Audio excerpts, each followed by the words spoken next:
Hello everyone, this is Matt with the Fundamental Investing Institute. We're going to speak today about something that has been garnering a lot of momentum and a lot of attention over the last maybe 5 to 7 years, and that's called SMB acquisition, or it's also known as ETA, which stands for Entrepreneurship through Acquisition. SMB stands for Small to Medium-Sized Businesses, and this is basically when aspiring entrepreneurs acquire a business rather than start a business. And it's been, as I mentioned, it's been garnering a lot of attention over the last handful of years. There's now a lot of influencers online who are talking about these kind of deals and how to do these deals and providing guidance on them. And I think the reason it's garnered so much attention is the economics are just absolutely highly attractive. So I wanted today to kind of go through the economics of a typical deal. Now, before I do that, I want to say, there's certainly risk in this space. There's a lot of leverage that's employed. In fact, these deals, most of them are really contingent on using SBA financing under a program that's called 7A. So these SBA 7A loans go from, I think, $500,000 to about $5 million. So you can do a pretty sizable acquisition with them. And most of the banks that are underwriting these SBA loans, they'll do it with as little as 10% down. And in some cases, my understanding is that they can actually use a seller note for part or all of the equity. So you can actually do these deals with almost 100% equity if you can find the right bank and the right sellers willing to hold the note. So let's go through the economics of a typical acquisition, and I want to emphasize this is kind of a typical successful acquisition because there's risk in this space. So we use the word EBITDA, and that stands for earnings before interest, taxes, depreciation, and amortization. And that word is a reference to a proxy for the operating cash flow of the business.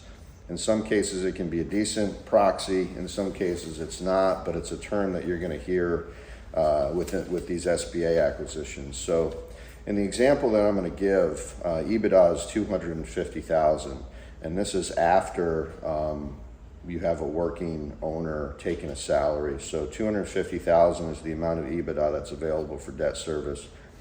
The acquisition price in our example is going to be $1 million. So that acquisition multiple is going to be 4 times EBITDA. Again, EBITDA in our case is going to be a true measure net of owner salary. And in our example, we're going to have 10% down. So that's going to be a $100,000 down payment. 90% of that is going to be borrowed through the SBA. Now, the SBA with these 7A loans, they generally underwrite them on a 10-year amortization. So assuming there's no real estate, because if there's real estate involved, that changes the amortization. But if there's no real estate, it's going to be amortized over 10 years. Now, as of right now, interest rates are pretty high. So in our example, we use 10% as our interest rate. The yearly debt service payment, so the interest and the principal of that note, is about $142,000. So the $250,000 of EBITDA well covers that. So we're going to assume that debt is paid off in 7 years.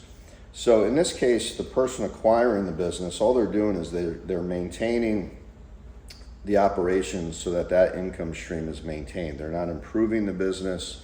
They're not growing the business. They're just maintaining. They're just plowing cash flow into debt service. They're paying that debt off in 7 years.